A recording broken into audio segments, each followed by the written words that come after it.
ان کے زمینداروں ہوں چاہے وہ فیکٹری والے ہوں، ان کی انڈسٹریز کو پروٹیکٹ کرنے کے لیے تھا، اور ہم سب فیٹ اکمپلی ساتھ آ گئے ہیں۔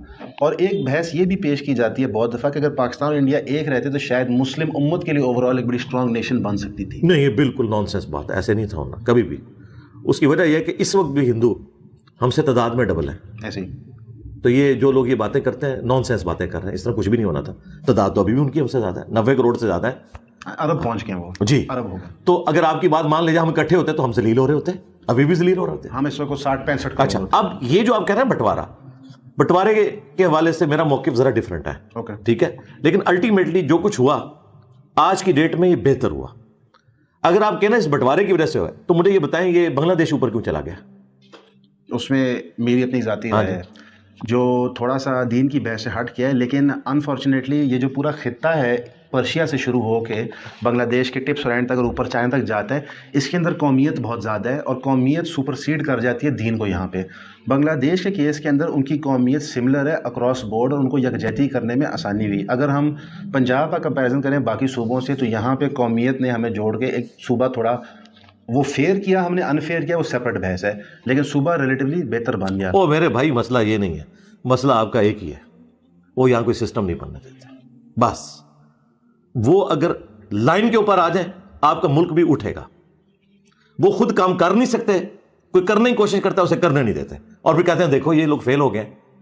بھائی فیل تو انہوں نے ہونا ہے، آپ ان کو کبھی کسی ایک اسمبلی نے بھی کوئی انسانوں کی طرح ٹائم پورا کیا ہے؟ نہیں سر، ہاں، یہ مسئلہ ایک ہی ہے، یہ میں شروع سے کہہ رہا ہوں اور آندہ بھی کہوں گا، ڈنکے کی چوٹ پہ کہوں گا، مسئلہ ایک ہی ہے۔ اس کا حل کیا ہے علی بھائی؟ مثلا مسئلہ آئیڈینٹیفائی ہو گیا، حال تو میں بتا دیا 500 سال تک مجھے نہیں کوئی نظر آ رہا، بالکل نظر نہیں آ رہا۔ اس کی وجہ ہے ہمارے جینز بدل دیے ہیں ان لوگوں نے، بالکل ڈی این اے بدل دیا، ہم لوگ اس سے باہر سوچ ہی نہیں سکتے، اپنے ڈبے میں بند ہو۔ جی جی، میرے جیسے تو بہت تھوڑے لوگ ہیں، پڑھے لکھے لوگ کتنے ہیں، باقی تو سارے جو ہیں وہ جڈ ہیں۔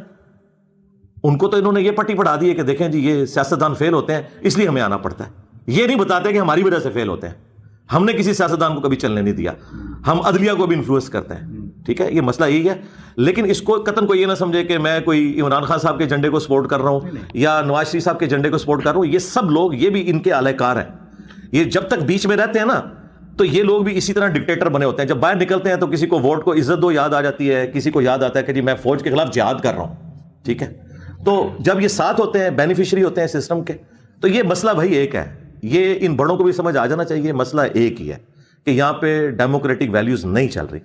یہ ہمیشہ آپ کو کوئی چورن بیچتے ہیں جی کرپشن ہو رہی ہے، انڈیا میں نہیں کرپشن ہو رہی، بہت زیادہ ہوتی ہے۔ اچھا تو انڈیا کے اوپر جا رہا ہے کنٹینیوٹی، اس لیے ہم نے بار بار کہا ہے کہ چارٹر آف ڈیموکریسی اور چارٹر آف اکانومی، یہ دو چارٹر لکھ لیں، کوئی کسی کی ٹانگ نہیں کھینچے گا، اور ساری پارٹیاں مل کے یہ ڈیسائیڈ کریں کہ آندہ 25 سال کے لیے یہ اکانومی کی لائن ہوگی، کوئی بھی جماعت حکومت میں آئے اس کو کنٹینیو کرے گی۔ اور دوسرا یہ جس طریقے سے تماشا ہوتا ہے جو عدلیہ نے 2017 میں کیا نواز شریف صاحب کے ساتھ، اور پھر ہماری اسٹیبلشمنٹ کے ساتھ مل کے باقی جماعتوں نے، پی ڈی ایم نے کیا عمران خان صاحب کے ساتھ، یہ تماشے ختم ہو۔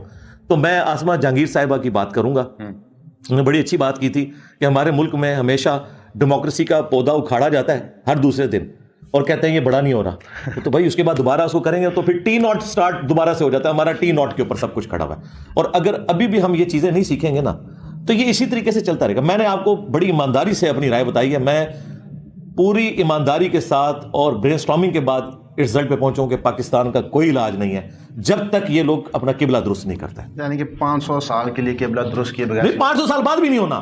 بات یہ جب آپ سٹارٹ ہی نہیں لیں گے، ہم نے سٹارٹ کہاں لیا ہے؟ دوسری بات 2 وقت کی روٹی ہمارے لیے مشکل ہوئی ہوئی ہے، یہاں انقلاب کہاں سے آئے گا؟ ٹھیک ہے، اور جو آپ تاریخ میں جتنی انقلاب کی مثالیں دیتے ہیں نا ان میں سے کوئی بھی پیٹرن پاکستان کے اوپر فٹ ان نہیں بیٹھتا۔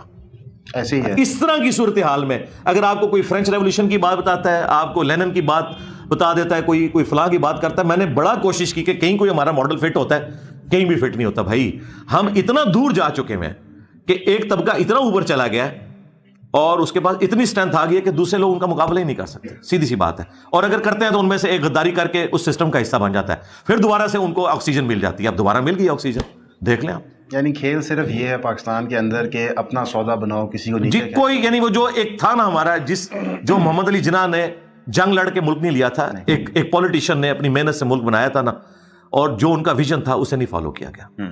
یورپ اور امریکہ نے انسانی ہسٹری کو بدل کے رکھ دیا ہے۔ پہلے فاتح قومیں اتنی شریفانہ طریقے سے بیہیو نہیں کرتی تھی، پہلے ایسا ہوتا تھا کہ کوئی UN ہوتی تھی, بیسک ہیومن رائٹس ہوتے تھے. پہلے تو جب ایک بادشاہ قبضہ کرتا نا دوسرے ملک میں, ساروں کے مردوں کو قتل کروا دیتا تھا, عورتوں کو غلام بنا لیتا تھا, ٹھیک ہے, بچوں کو غلام بنا لیتا تھا. یہ سسٹم چل رہا تھا انسانی ہسٹری میں. یہ اب آ کے لوگوں نے ویلیوز سیکھی ہیں. آج پروٹیسٹ امریکہ میں ہو رہا ہے نا, یہ آپ سوچ سکتے ہیں کتنی بڑی چیز ہو رہی ہے. یہ اس طرح ہو رہا ہے کہ پاکستان میں اسرائیل کے حق میں کوئی پروٹیسٹ ہو جائے, آپ الاؤ کریں گے؟ تو سرکار سلام ہے ان قوموں کو, ان کے اندر اتنا حوصلہ ہے کہ آپ کو جینے کا حق دیا ہوا ہے انہوں نے. ورنہ جب کوئی ملک فتح کرتا تھا نا, ان کو اس طرح حق نہیں دیتا تھا. یہ میں آپ کو ریالٹی بتا رہا ہوں. اچھا اب آ جائیں, میرا موقف وہی ہے جو غامدی صاحب نے دیا ہے کہ ہمیں 1948 میں مان لینا چاہیے تھا کہ ٹھیک ہے 2 ملک بنیں گے, ایک آپ رکھیں ایک ہم رکھتے ہیں, جو UN نے طے کیا تھا. نہیں مانا انہوں نے. 67 میں یہ اس سے بھی جاتے رہے, ٹھیک ہے. 73 میں آ کے اور مسئلہ خراب ہوا. اب کرتے کرتے سارا مسئلہ اس لیول پہ پہنچ چکا ہے کہ اس کا فی الحال تو ریورس ہونا کوئی نظر نہیں آتا. دیکھیں وہ ساروں کو شکست دے چکے ہیں. باقی یہ جو روحانی باتیں کرتے ہیں بالکل غلط باتیں کرتے ہیں. اس طرح نہیں کبھی بھی ہوتا, اس طرح نہیں جنگیں جیتی جاتی. مجھے بتائیں سلطنت عثمانیہ کتنی بڑی تھی, پوری میڈیٹرینین سی کے ارد گرد سارے ملک ان کے پاس تھے. فتح کر لیا انہوں نے. جب فتح کر لیا تو اس کے بعد اب آپ نے دیکھنا ہے کہ ہم تو ہو گئے مفتوح. ہم نے اب کس طریقے سے اس پریزنٹ ورلڈ کے اندر اپنے لیے کوئی سپیس کریٹ کرنی ہے. تو وہ ایک ہی چیز ہے, یہ دنیا ہے سائنس کی, اس میں آپ ترقی کریں, اپنا آپ بنوائیں. چائنا 1970 تک ایک غریب ملک تھا نا, ایسی آج دنیا کی بڑی بڑی اکانومی چائنا سے ڈری بیٹھی ہوئی ہے. کیا وہاں پہ کوئی خلافت آ گئی ہے, کوئی اولیاء اللہ پیدا ہو گئے ہیں وہاں پہ, یا وہاں روزانہ لوگ 10,000 دفعہ دروشی پڑھتے ہیں؟ نہیں, ایسا نہیں ہے بھائی. ایک لیڈر ملا ان کو, اس نے امریکہ سے ریکویسٹ کی ہے کہ سر آئیں, ہمیں مشینری لگا کے دیں, ہمارے لوگ محنت کریں گے انشاءاللہ تعالیٰ. ایک لمبا پلان انہوں نے بنایا. 90% آبادی کو پچھلے 30-40 سال میں وہ پاورٹی سرکل سے اوپر لے آئے. یعنی دنیا میں اگر معجزہ کسی نے دیکھنا ہے نا, انسانی معجزہ, تو یہ چائنا آپ دیکھ لیں. تو یہ سارے ملک اس طریقے سے اوپر آئے ہیں. ہم نے سٹارٹ بھی کہیں نہیں سے لیا ہوا.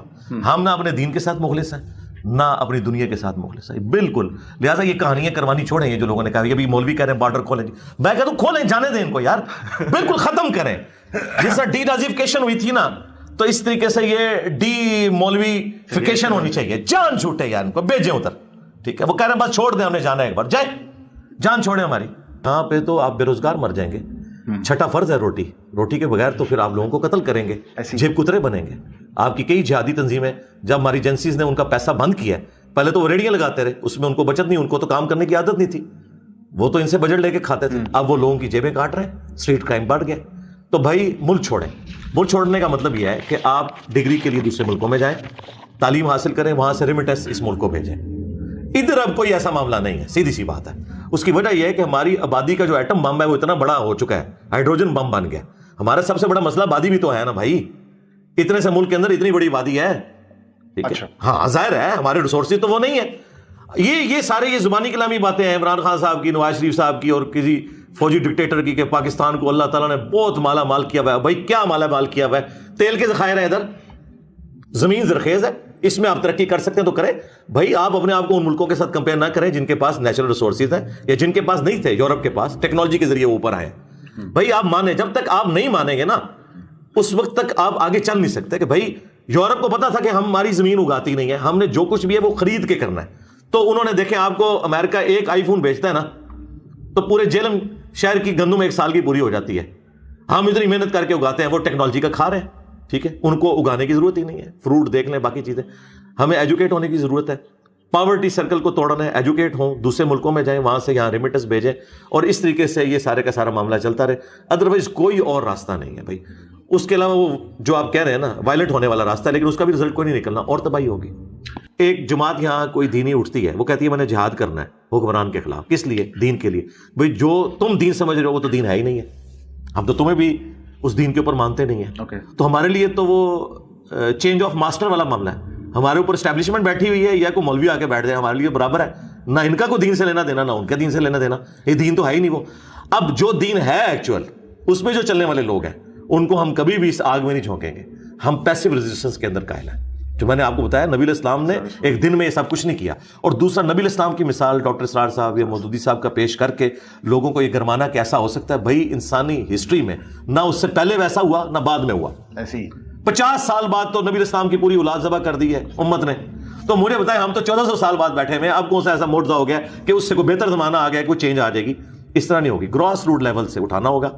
اس کا رزلٹ کچھ بھی نکلے, یہ جو ہماری 50 60 70 سال کی زندگی ہے تو ہم سکون سے گزاریں گے نا, لوگوں کو ایجوکیٹ کریں گے. ٹھیک ہے, دیکھیں دنیا میں ہم اس لیے آئے کہ ہم کھا کے مر جائیں.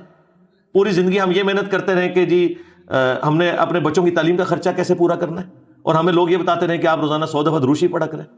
بھائی فرائض اپنے پورے کریں, باقی بہتر مستقبل کے لیے جہاں آپ جا سکتے ہیں جائیں, حلال کمائیں, اور اس کے بعد محنت کرنے کے بعد اس ملک کو دیں تاکہ یہاں پہ جو پاورٹی سرکل میں لوگ ہیں وہ باہر نکل سکیں. باقی یہاں کچھ نہیں رکھا ہوا. یہ میں بار بار اس لیے کر رہا ہوں کہ کسی بھی خواب خیالی کے اندر کوئی نہ رہے. مجھے ریئلٹی پتہ ہے میرے بھائی, اس وقت پی ایچ ڈی لیول کے لوگ ڈیٹا آپریٹر کے طور پر جاب کر رہے ہیں 30 40 ہزار.